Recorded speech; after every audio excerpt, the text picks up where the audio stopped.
Hello friends, तो कैसे हैं आप लोग। तो मैं जुड़ गया हूं आपके न्यू सेशन के साथ और आज हम लोग करने वाले हैं घटना चक्र के पार्ट 9 को। तो चलिए एक एक करके हम लोग अपने सारे क्वेश्चंस को देख लेते हैं। तो हमारा फर्स्ट क्वेश्चन है, तीनों गोलमेज सम्मेलनों में किसने भाग लिया। तो तीनों गोलमेज सम्मेलन में किसने भाग लिया है? Maulana Abul Kalam Azad, Madan Mohan Malviya, B R Ambedkar, Mahatma Gandhi. तो भाई पहले हम लोग गोलमेज सम्मेलन के बारे में बात कर लेते हैं अपना। Round table conference, round table conference. तो राउंड टेबल कॉन्फ्रेंस के बारे में पहले हम लोग डिस्कस कर लेंगे थोड़ा। तो राउंड के टेबल कॉन्फ्रेंस जो टोटल हुआ है वो 3 आपको देखने को मिला था। 3 राउंड टेबल कॉन्फ्रेंस आपका देखने को मिला है टोटल। कब कब हुआ है? तो एक हुआ है 1930 में 1930, एक हुआ है 1931 और एक हुआ है 1932 में। तीनों गोलमेज सम्मेलन आपका हुआ कहां पर था? तो तीनों गोलमेज सम्मेलन जो हुआ था मेरे भाई वो लंदन में हुआ था। लंदन में। कहां पर हुआ था? लंदन में हुआ था। कहां पर? सेंट जेम्स पैलेस में। सेंट जेम्स पैलेस में। लंदन में कहां पर? तो सेंट जेम्स पैलेस में हुआ था। ओके। उद्घाटन किसने करा था राउंड टेबल कॉन्फ्रेंस का? तो उद्घाटन जो किए थे वो ब्रिटेन के राजा जॉर्ज पंचम ने करा था।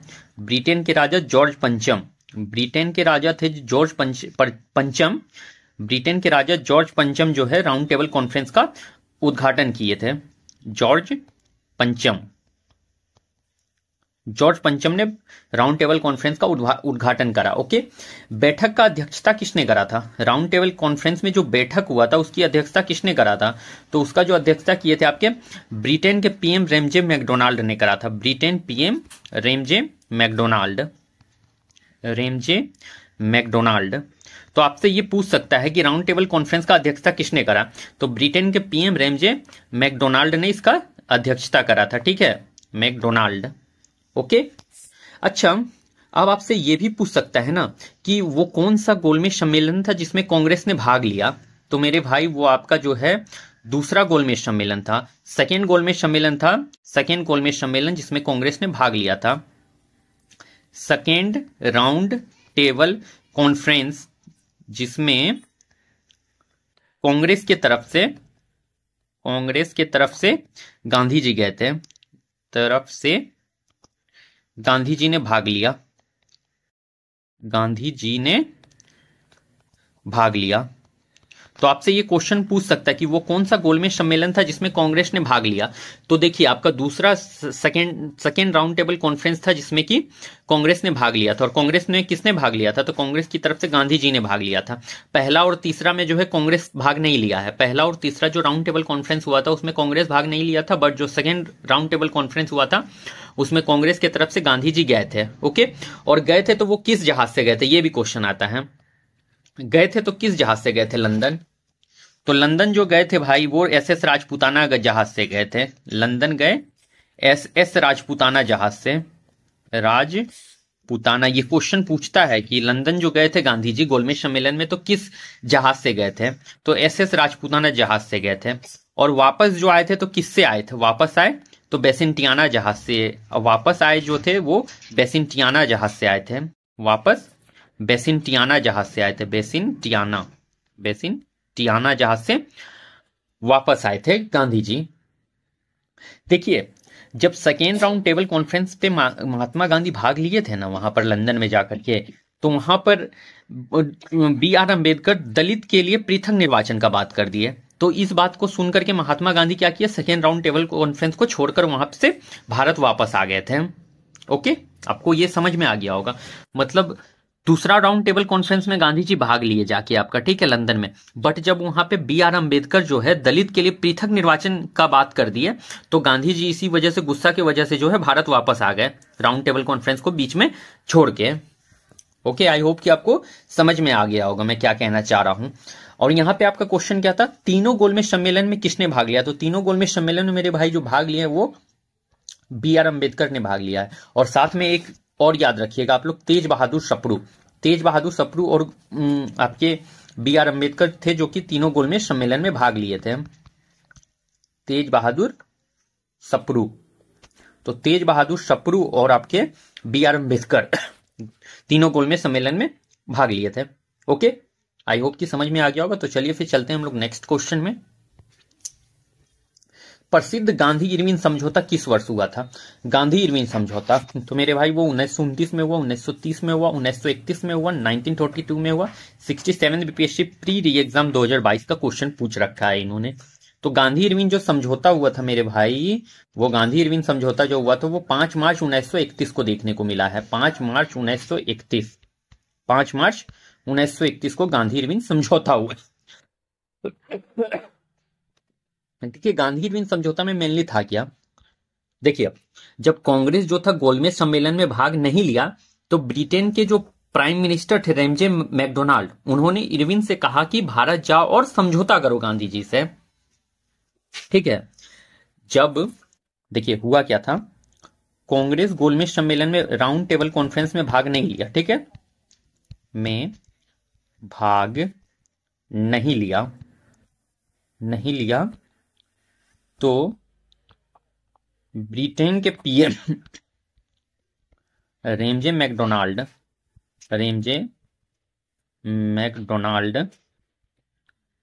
ने इरविन से कहा भारत जाओ और गांधी जी से समझौता करो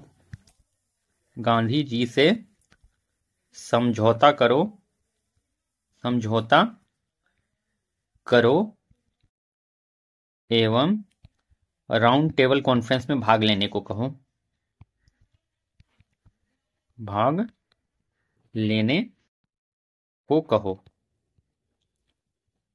तो देखिए जब कांग्रेस जो है राउंड टेबल कॉन्फ्रेंस में भाग नहीं ले रहा था तो ब्रिटेन के जो पीएम थे रेमजे मैकडोनाल्ड, उन्होंने इरविन से कहा कि तुम जो है भारत जाओ और भारत जाकर के गांधी जी के साथ जो है समझौता करो और उन्हें राउंड टेबल कॉन्फ्रेंस में भाग लेने के लिए कहो। तो इरविन जो है भारत आता है और गांधी जी के साथ जो है 5 मार्च 1931 को गांधी जी के साथ समझौता करता है और इसी वजह से जो है गांधी जी जो है सेकेंड राउंड टेबल कॉन्फ्रेंस में जाकर के लंदन में भाग लेते हैं। ओके, और ये गांधी इरविन समझौता को दिल्ली समझौता भी कहा जाता है, दिल्ली समझौता के नाम से भी जाना जाता है। गांधी इरविन समझौता को दिल्ली समझौता के भी नाम से जाना जाता है, दिल्ली समझौता भी कहते हैं। तो गांधी इरविन समझौता को दिल्ली समझौता भी कहा जाता है। ओके, नेक्स्ट, द्वितीय गोलमेज सम्मेलन में किस प्रश्न पर असफल रहा? तो दूसरा जो गोलमेज सम्मेलन था किस प्रश्न पर असफल रहा था? सांप्रदायिक प्रतिनिधित्व, डोमिनियन स्टेटस प्रदान करना, उसके बाद था सत्ता हस्तांतरण की तिथि या सविनय अवज्ञा आंदोलन का, अच्छा यहां पे कुछ होगा, तो ये 41 बीपीएससी 1996 में पूछा गया क्वेश्चन है। तो द्वितीय गोलमेज सम्मेलन किस बात पर असफल रहा था? तो मेरे भाई वो सांप्रदायिक प्रतिनिधित्व के बात पर, मतलब कि उन्होंने क्या कहा था, बी आर अम्बेडकर डिमांड कर दिए थे कि दलित के लिए पृथक निर्वाचन होना चाहिए। तो इसी बात पर ना आपका जो है गांधी जी गुस्सा होकर के वापस आ गए थे भारत और जो है द्वितीय गोलमेज सम्मेलन जो है असफल रह गया था। तो सांप्रदायिक प्रतिनिधित्व इसका करेक्ट आंसर होगा। और गोलमेज सम्मेलन टोटल कितना हुआ है राउंड टेबल कॉन्फ्रेंस? तो टोटल जो है 3 हुआ है। कब कब हुआ है? 1930, एक हुआ है 1931 और एक हुआ है 1932 में। ओके, नेक्स्ट, 6 अप्रैल 1930 को चंपारण में किसने किया, अच्छा ये क्वेश्चन गलत हो गया है, किसने नमक सत्याग्रह का नेतृत्व किया, ये होगा क्वेश्चन। 6 अप्रैल 1930 को चंपारण में किसने नमक सत्याग्रह का नेतृत्व किया? विपिन बिहारी वर्मा, लक्ष्मी नारायण झा, राम लाल प्रसाद, उपयुक्त में से एक से अधिक। तो इसमें जो करेक्ट आंसर होगा वो विपिन बिहारी वर्मा, ये कहां गया, विपिन बिहारी वर्मा होगा, ए नंबर। ये देखिए बीपीएससी स्कूल टीचर हेडमास्टर 9/12/23 का क्वेश्चन है। नेक्स्ट, गांधी इरविन समझौते के हस्ताक्षरित होने में किसने महत्वपूर्ण भूमिका निभाई? अच्छा, तो गांधी इरविन समझौता जो हुआ था वो 5 मार्च 1931 को हुआ, 5 मार्च 1931 को हुआ था। तो जो गांधी इरविन समझौता हुआ तो वो उसमें किसने जो है समझौता करवाया था इन दोनों के बीच में, गांधी जी के बीच में और इरविन के बीच में समझौता किसने कराया? मोतीलाल नेहरू, मदन मोहन मालवीय, तेज बहादुर सप्रू या चिंतामणि? तो इसमें ये जो आपका जो है पूछा गया 2005 में पूछा गया क्वेश्चन है। तो जो आपका समझौता कराया था इन दोनों के बीच में वो तेज बहादुर सप्रू ने कराया था, तेज बहादुर सप्रू। ओके, नेक्स्ट, 5 मार्च 1931 को निम्न में से कौन समझौता हुआ? इमर्सन गांधी समझौता, हेलो गांधी समझौता, इरविन गांधी समझौता, गांधी साइमन समझौता। 2003-4 का क्वेश्चन है ये। तो 5 मार्च 1931 को जो हुआ था वो गांधी इरविन समझौता हुआ था, गांधी इरविन समझौता। और मध्यस्थता किन्होंने कराया था? तो तेज बहादुर सप्रू ने मध्यस्थता कराया था गांधी जी और इरविन के बीच पे। Okay, next. पूना समझौते का उद्देश्य था। अच्छा मेरे भाई, ये देखिए आपके टीआरई 1 का ये क्वेश्चन है। टीआरई 1 में भी ये क्वेश्चन आया हुआ है, शायद बॉयज सेक्शन में आया हुआ था ये। तो हिंदू मुस्लिम एकता, दलित वर्ग को प्रतिनिधित्व देना, राजाओं को विशेषाधिकार देना, द्वैध शासन डायरकी पर पुनर्विचार करना। तो पूना समझौता क्या था? और ये देखिए 46 बीपीएससी प्री 2003 का भी क्वेश्चन है और टीआरई 1 में भी पूछा गया क्वेश्चन है ये। तो इसका जो करेक्ट आंसर होने वाला है वो होगा दलित वर्ग को प्रतिनिधित्व देना, दलित वर्ग को प्रतिनिधित्व देना। अब पूना समझौता का बात हुआ है तो पूना समझौता पे भी हम लोग कुछ बात कर लेंगे। तो पूना पैक्ट, तो ये पूना समझौता हुआ कब है मेरे भाई? ये बता दो। सबसे पहला क्वेश्चन तो यही आ जाता है कि पूना समझौता हुआ कब है। तो ये जो हुआ है ये 24 सितंबर 1932 को हुआ है। 24 सितंबर 1932 को पूना समझौता हुआ है। और ये किसके किसके बीच में हुआ है? तो गांधी जी और बी आर अम्बेडकर के बीच में हुआ है। बी आर अम्बेडकर के बीच में हुआ है। पूना समझौता जो हुआ है गांधी जी और बी आर अम्बेडकर के बीच में हुआ है। हुआ क्या था इसमें पता है आप लोगों को? बी आर अम्बेडकर जो था ना पृथक निर्वाचन का मांग कर दिए थे, पृथक निर्वाचन का मांग किए। ठीक है, तो पृथक निर्वाचन का मांग कर दिए। बी आर अम्बेडकर जब पृथक निर्वाचन का मांग किए तो गांधी जी इस पे जाकर के कहते हैं कि आप पृथक निर्वाचन की मांग को वापस लीजिए। गांधी जी बी आर अम्बेडकर से रिक्वेस्ट करते हैं कि आप पृथक निर्वाचन की मांग को वापस लीजिए। और इस बात को बी आर अम्बेडकर मान लेते हैं, मांग को वापस लें।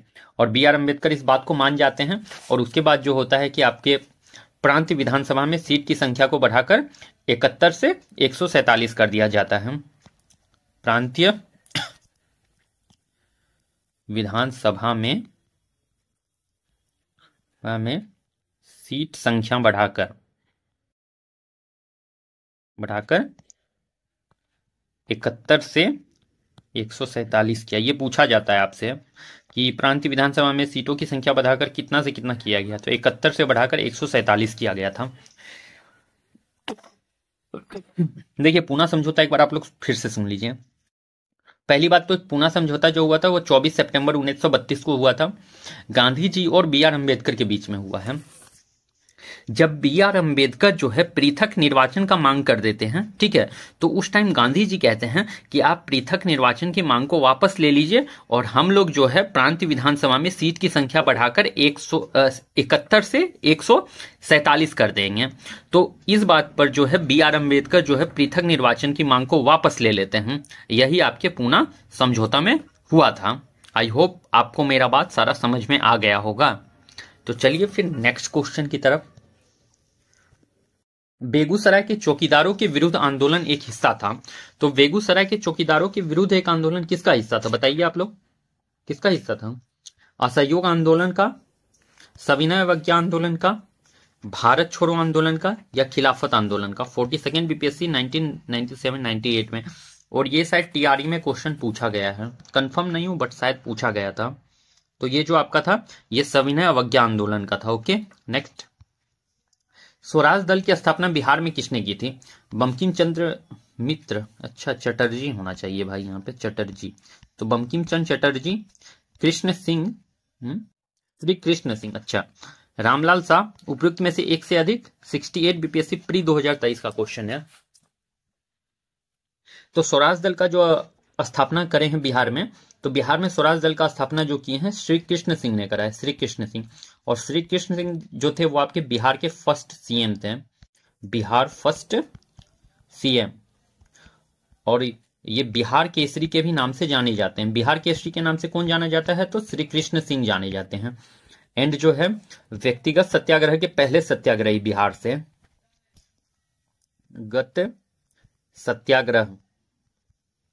व्यक्तिगत सत्याग्रह के क्या थे? पहले सत्याग्रही। सत्याग्रही बिहार से। तो बिहार से व्यक्तिगत सत्याग्रह के पहले सत्याग्रही कौन थे? तो श्री कृष्ण सिंह थे। बंकिम चंद्र चटर्जी से याद रख लीजिएगा आप लोग आनंद मठ, आनंद मठ याद रख लीजिए, आनंद मठ याद रख लीजिए। और एक याद रख लीजिए आप लोग क्या, अच्छा एक आनंद मठ आप लोग याद रखिए। अच्छा और एक वंदे मातरम याद रखिए आप लोग, वंदे मातरम, बंकिम चंद्र चटर्जी आनंद मठ और वंदे मातरम बंकिम चंद्र चटर्जी से याद रख लेना है। नेक्स्ट, 20 फरवरी 1947 को प्रधानमंत्री एटली ने भारत से ब्रिटिश शासन को कब तक वापस लेने की घोषणा की थी? अच्छा ये आपके देखिए टीआरई थर्ड का क्वेश्चन है। टीआरई थर्ड में बीपीएससी ने ये क्वेश्चन पूछ रखा था कि 20 फरवरी 1947 को प्रधानमंत्री एटली ने भारत से ब्रिटिश शासन को कब तक वापस लेने की घोषणा की थी? जून 1948, अगस्त 1947, जनवरी 1948, उपयुक्त में से एक से अधिक। और ये देखिए आपके 68 बीपीएससी प्री में भी ये क्वेश्चन पूछ रखा है इन्होंने, और फिर इन्होंने जो है टीआरई थर्ड के री एग्जाम में भी ये क्वेश्चन पूछ रखा था, री एग्जाम में। तो समझिए ये इंपॉर्टेंट क्वेश्चन था। और देखिए रिपीट भी हो रहा है, जो आपका क्वेश्चन बीपीएससी में पूछा जा रहा है वही क्वेश्चन आपके टीचर के भी एग्जाम में भी पूछा जा रहा है। तो समझ लीजिए कि आपके लिए कितना इंपॉर्टेंट है ये घटना चक्र। तो अगर आप बीपीएससी की तैयारी कर लेते तो आपका टीचर का एग्जाम निकलना आसान हो जाता है। तो इसीलिए आप लोग ये दिमाग में लेके चलिए कि मुझे प्रीवियस ईयर सारा कंप्लीट करना है। प्रीवियस ईयर कंप्लीट तो समझिए आपका ऐसे ही बहुत सारा क्वेश्चन डील हो जाएगा। तो कब ये किया था, वापस लेने की घोषणा किया था? तो जून 1948 तक, मतलब जो है प्रधानमंत्री एटली कहे थे कि हम लोग जून 1948 तक भारत छोड़ देगा अंग्रेज, ठीक है। और ये घोषणा कब किया था ये भी याद रखिएगा, 20 फरवरी 1947 को ये घोषणा किया था, ये भी याद रखना, क्योंकि इस बार दिया था कि जून 1948 तक वापस जाएगा। तो इस बार ये पूछ सकता है ना कि घोषणा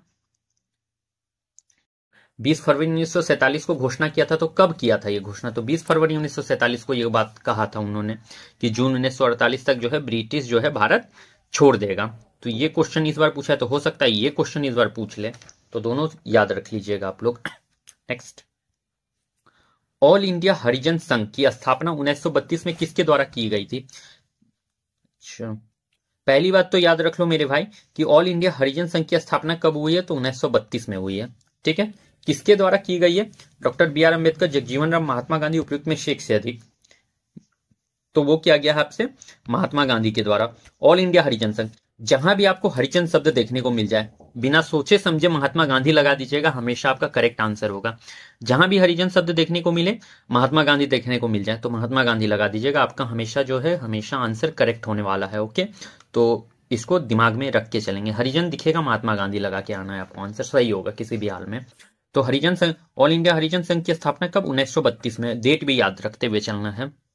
नेक्स्ट, भारत में लौकिक सार्वभौमिकता है क्योंकि संविधान की प्रस्तावना आरंभ होती है। अच्छा, प्रजातांत्रिक भारत शब्दों से, जनता के जनतंत्र शब्दों से, जनता के लोकतंत्र शब्दों से, हम भारत के लोक शब्दों से, 1994 में पूछा गया क्वेश्चन है। तो इसमें जो होता है आपके हम भारत के लोगों शब्दों से होता है, हम भारत के लोक शब्दों से होता है। नेक्स्ट, भारतीय संविधान की प्रकृति क्या है? संघीय, एकात्मक, संसदीय? प्रकृति में संघ किंतु भावना में एकात्मक। तो भारतीय संविधान की प्रकृति पूछा है, तो भारतीय संविधान की जो प्रकृति है मेरे भाई वो क्या है? तो देखो प्रकृति जो है उसका, तो प्रकृति में संघ किंतु भावना में एकात्मक है। ओके, प्रकृति में संघ है पर जो है भावना में एकात्मक है। भारतीय संविधान का यही आपका नेचर है, प्रकृति है। ओके, ये देखिए प्री 2017 का क्वेश्चन है, देखिए इजी ही क्वेश्चन है बट हल्का सा घुमा रखा है इन्होंने तो कंफ्यूजन आ जाता है, तो इसीलिए ध्यान से देखिएगा, आंसर आपका करेक्ट होगा। भारतीय संविधान की 10वीं अनुसूची का संबंध है। ओहो, 10वीं अनुसूची भारत की राष्ट्रीय भाषा से, अनुसूचित एवं अनुसूचित जनजातीय क्षेत्रों के प्रशासन से, न्यायिक पुनर्वलोकन से, दल बदल विरोधी कानून से। तो 10वीं अनुसूची पूछा है ना, तो 10वीं अनुसूची का संबंध पूछा है। तो जब भी 10वीं आपको देखने मिले ना तो सीधा मार दीजिए दल बदल विरोधी कानून। 10 आ जाए तो दल बदल, 10 है तो दल बदल, इस तरह से याद रखिए। 10वीं अनुसूची है तो दल बदल आएगा, 10वीं अनुसूची है तो दल बदल आएगा। अब जब अनुसूची का बात हुआ है तो मैं अनुसूची पे कुछ डिस्कशन कर ही लेता हूं। अब टोटल अनुसूची कितना है, तो टोटल अनुसूची जो है 12 है अभी प्रेजेंट टाइम पे। प्रेजेंट संविधान बनने समय कितनी अनुसूची थी, तो 8 अनुसूची था संविधान बनने समय। कॉन्स्टिट्यूशन बनने टाइम जो है अनुसूची कितना था, तो 8 था। तो 8 अनुसूची था संविधान बनने के समय। अच्छा, अभी कितना अनुसूची है, तो 12 अनुसूची है प्रेजेंट टाइम में। पहला अनुसूची क्या बोलता है, इस तरह से याद रखिए। पहला अनुसूची क्या कहता है, बताइए आप लोग। पहला अनुसूची क्या बोलता है, तो पहला अनुसूची कहता है भारत राज्यों का संघ है। भारत राज्यों का संघ है। भारत राज्यों का संघ है। तो पहला अनुसूची कहता है भारत राज्यों का संघ है। दूसरा अनुसूची क्या कहता है, तो दूसरा अनुसूची कहता है वेतन, वेतन के बारे में बात करता है दूसरा अनुसूची। थर्ड अनुसूची क्या बात करता है, तो तीसरा अनुसूची करता है शपथ ग्रहण के बारे में बात, शपथ ग्रहण, शपथ के बारे में बात करता है तीसरा अनुसूची। चौथा अनुसूची क्या बात करता है, तो राज्यसभा सीटों का बंटवारा, राज्यसभा सीट का बंटवारा। चौथा अनुसूची राज्यसभा सीट का बंटवारा के बारे में बात करता है, बंटवारा। पांचवा अनुसूची किस बारे में बात करता है, तो पांचवा अनुसूची मेरे भाई वो बात करता है अनुसूचित जाति जनजाति क्षेत्रों का प्रशासन के बारे में। अनुसूचित जाति जनजाति का, जाति जनजाति जनजाति क्षेत्रों का प्रशासन के बारे में, क्षेत्रों का प्रशासन के बारे में। तो पांचवा अनुसूची बात करता है अनुसूचित जाति जनजाति के क्षेत्रों का प्रशासन के बारे में।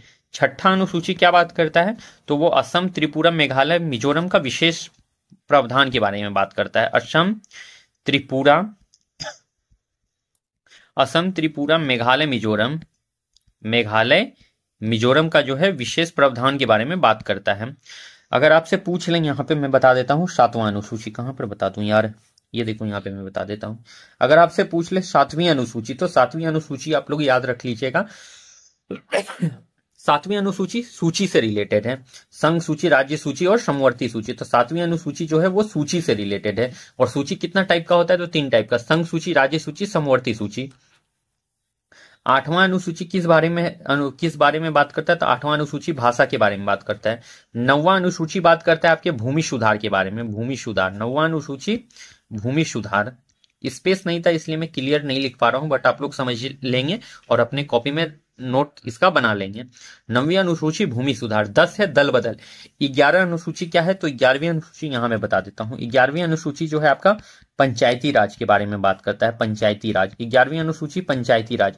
एंड नेक्स्ट है आपका 12वीं अनुसूची। तो 12वीं अनुसूची जो है नगर निगम के बारे में बात करता है, नगर निगम, नगर। अच्छा, 12वीं अनुसूची किसके बारे में बात करता है, नगर निगम के बारे में बात करता है। अगर आपसे पूछ ले कि पंचायती राज में कितने विषय होते हैं, तो पंचायती राज में मेरे भाई 29 विषय होते हैं, 29 विषय। पंचायती राज में कितने विषय, तो 29 विषय होते हैं। और अगर पूछ ले नगर निगम में कितने विषय होते हैं, तो नगर निगम में 18 विषय होते हैं। कितने विषय होते हैं नगर निगम में, 18 विषय। और पंचायती राज में कितने विषय, तो 29 विषय होते हैं। Okay, next.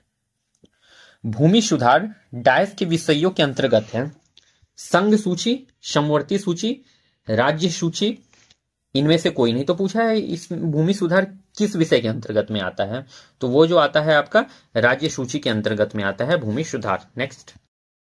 भारतीय नागरिकता नहीं प्राप्त की जा सकती है। ओह, बहुत ही अच्छा क्वेश्चन यहाँ पे दे रखा है इन्होंने। तो भारतीय नागरिकता नहीं प्राप्त की जा सकती है, नहीं शब्द को आप लोग ध्यान में रखेंगे। तो जन्म द्वारा, देशीकरण द्वारा किसी भूभाग को सम्मिलित कर भारतीय बैंक में धन जमा करके। तो देखो, पहली बात, भारतीय नागरिकता नहीं प्राप्त किया जा सकता है, तो जन्म द्वारा तो किया जा सकता है, देशीकरण द्वारा भी किया जा सकता है, किसी भूभाग को सम्मिलित करके भी किया जा सकता है, लेकिन भारतीय बैंक में धन जमा करके जो है ना भारतीय नागरिकता प्राप्त नहीं कर सकते हैं। तो करेक्ट आंसर जो है आपका ऑप्शन नंबर डी होने वाला है। ओके, तो अब देखो इसके बारे में हम लोग बात कर लेते हैं। भारतीय नागरिकता का बात हुआ है तो इसके बारे में बात करेंगे अब थोड़ा हम लोग। पहली बात देख लो कि नागरिकता संशोधन अधिनियम जो हुआ था 1955 में, नागरिकता संशोधन अधिनियम, तो नागरिकता संशोधन अधिनियम जो 1955 में हुआ, अधिनियम 1955 में, तो इसके तहत से जो है ना 5 तरीका है भारत का नागरिकता ग्रहण करने का। कितना तरीका है, तो 5 तरीका है। 5 तरीका है भारत का नागरिकता ग्रहण करने का। नागरिकता संशोधन अधिनियम 1955 के तहत जो है 5 तरीका है भारत का नागरिकता ग्रहण करने का। पहला तरीका क्या है, तो जन्म से, पहला है जन्म से। दूसरा है क्या, तो वंश से, वंश से। तीसरा है पंजीकरण से, मतलब कि रजिस्ट्रेशन से, पंजीकरण से। तीसरा है आपका पंजीकरण से, पंजीकरण मतलब कि रजिस्ट्रेशन से, रजिस्ट्रेशन से। चौथा है देशीकरण से, देशीकरण से। और पांचवा है किसी भूभाग को भारत में मिलाकर, किसी भूभाग को भारत में मिलाकर, को भारत में मिलाकर। तो भारत की नागरिकता ग्रहण करने के कितने तरीके हैं, तो 5 तरीके। भारत की नागरिकता ग्रहण करने के 5 तरीके हैं, जन्म से, वंश से, पंजीकरण से, देशीकरण से, किसी भूभाग को भारत में मिलाकर। याद कर लीजिए, नागरिकता संशोधन अधिनियम 1955 के तहत भारत की नागरिकता ग्रहण करने के 5 तरीके। पहला है जन्म से, दूसरा है वंश से, तीसरा है पंजीकरण से, चौथा है देशीकरण से और पांचवा है किसी भूभाग को भारत में मिलाकर। चलिए फिर नेक्स्ट, नागरिकता संशोधन कानून कब पारित हुआ। तो नागरिकता संशोधन कानून कब पारित हुआ था, 11 दिसंबर 2018, 11 दिसंबर 2019, 11 अक्टूबर 2019, 11 अक्टूबर 2020।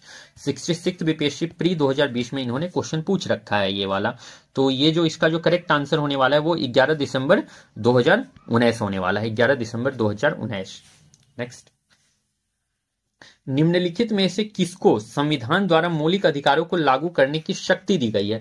मतलब कि मौलिक अधिकार को लागू करने का शक्ति किसे मिला है, ये पूछा है।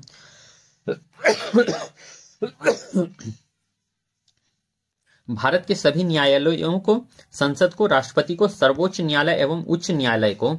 तो ये जो शक्ति जो मिला है आपके सर्वोच्च न्यायालय और उच्च न्यायालय को मिला है, मतलब कि सुप्रीम कोर्ट और हाई कोर्ट को यह शक्ति मिला है कि मौलिक अधिकार को वो लागू कर सके। नेक्स्ट, भारत के संविधान का निम्नलिखित में से कौन सा अनुच्छेद प्रेस की स्वतंत्रता से संबंधित है। तो प्रेस की स्वतंत्रता अनुच्छेद 19, article 20, article 21, article 22। 47th BPSC में क्वेश्चन पूछा गया है। तो प्रेस की स्वतंत्रता जो है अनुच्छेद 19 में है। अब देखिए अनुच्छेद 21 से आया है, तो इससे बात कर लीजिए। तो अनुच्छेद 21 में है जीवन जीने की स्वतंत्रता, जीवन जीने या फिर व्यक्तिगत स्वतंत्रता भी आता है, व्यक्तिगत जीवन जीने की स्वतंत्रता भी या व्यक्तिगत स्वतंत्रता, मतलब आप समझ रहे हैं कैसा स्वतंत्रता है।